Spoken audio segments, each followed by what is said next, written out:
Black Ops 3 in its technical second year of life after its launch and currently where we are right now, there's a lot of cool things that have been going on within the community. Different community contracts, different DLC, all that kind of good stuff. But with it having been a year and a half since the launch of Black Ops 3 and 2 years almost since the beta of Black Ops 3, there's probably a lot of stuff that you don't remember about the game back then and even further back into the alpha versions of the game that had gameplay released even further around the April to May time period of 2015. So let's take a look at 5 things you might not remember or just never completely knew about the multiplayer aspect of Black Ops 3. So first things first, I want to start out with one that I've always absolutely loved and I never really understood why it was changed over, but the KN-44, a fan favorite weapon, a very viable weapon in almost any situation, close quarters, long range, you name it, it's pretty good. It was actually not always called the KN-44.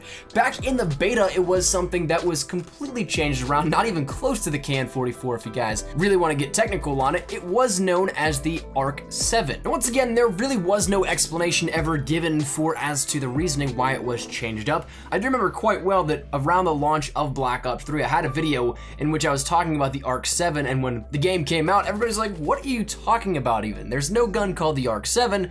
And then it dawned on me that they changed it around. And thus, the KN-44 as we know it was born at the launch of Black Ops 3 with that regard. The next thing up on this list you might not remember or might not know is the fact of how some streaks were called in. I think this was an absolutely fantastic feature that did end up getting cut. We do have a reason for that, but the way they were called in actually wasn't via a tablet like we pull out now.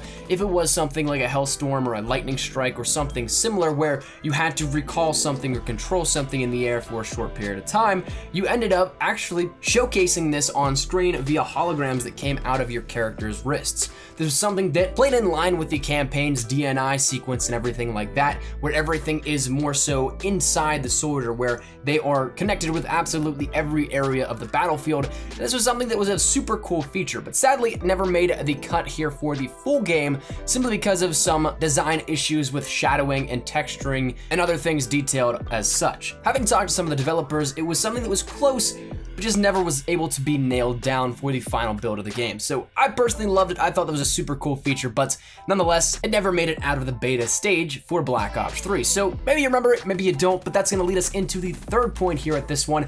Actually deals with something that I don't even believe was in the beta, but it was in the alpha versions of the game. And this is something that can be publicly seen in the multiplayer reveal trailer in one of these sequences on Hunted. You'll see that the Ruin character goes for the wall run, and then gravity spikes onto the B flag, and it's just that. There was actually a flag in Domination in the very early workings of Black Ops 3. That's something that is not there now and was not there in the beta, but was there in the very early versions of the multiplayer builds, perhaps even the alpha versions if you want to actually put it as such.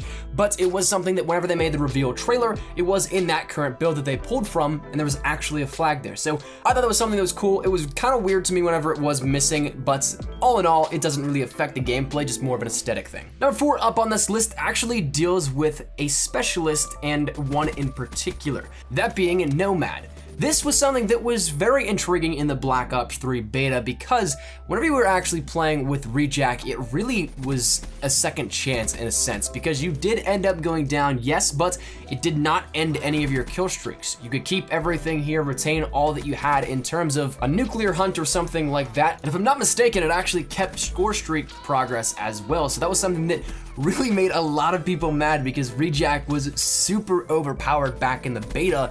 And of course, at that point in time, the Pub Stomping community was all on this kind of stuff, and it was something that really invalidated a lot of different gameplays, because if you used Rejack, it was essentially cheating in that sense. When you're going for those high kill games or those insane gameplays, that was something that kind of put an asterisk on that attempt. So luckily for us as players, we don't get spammed with streaks or anybody spams nuclears with this sort of thing via Rejack. Rejack still can be annoying, but it's honestly not near as bad as it used to be, and it was ridiculously overpowered at the time. So I'm glad it got changed, but once again, whether you remember that or not, I guess that's up to you guys. But the final thing that we want to talk about here, number 5 up on this list, actually is a little bit more trivial than some of the other things mentioned here within this episode, and that is that the kill feed icons were actually pointed the other way in multiplayer. This is something that only extends back to the alpha of Black Ops 3 multiplayer. Once again, the earlier footage that only very few people got to capture or play around with around in, I believe, April or May of 2015. Once again, it was way before the beta. The beta actually fixed this, but whenever you actually were looking at that gameplay of the alpha footage, the weapons in the kill feed actually pointed to the left instead of the right. So whereas now even and back in the beta, the player who got the kill has the weapon icon pointed to the player that got killed on the right, it was actually switched around. The player who got the kill was on the left, but the muzzle of the weapon was actually pointing towards them in the kill feed, so it kind of made it a little bit confusing if you were to just look at it first glance and go off of just the icons. If you were brand new to the game and didn't really have any idea how kill feeds worked in Call of Duty previously, you'd see that that was just a little bit of an interesting way to do that, and might have thrown you off in the different direction in terms of who got the kill. So it was, once again, just changed more so to get rid of any confusion, but it was a cool little change here that I thought was pretty awesome and a little feature that not many people really knew about back in the day. But all in all, that's 5 things that you might not have remembered or just never even knew about within Black Ops 3, the very early beginnings of Black Ops 3. Once again, the game's been out for going on 2 years now. We're getting closer to that beta whenever it dropped in 2015. As for the actual launch, 1.5 years, but there's still a lot of stuff that has been changed about that you might not have remembered or, once again, maybe even never knew. So let me know your thoughts down there in the comment section down below. How many of these 5 things did you guys remember or did you know about?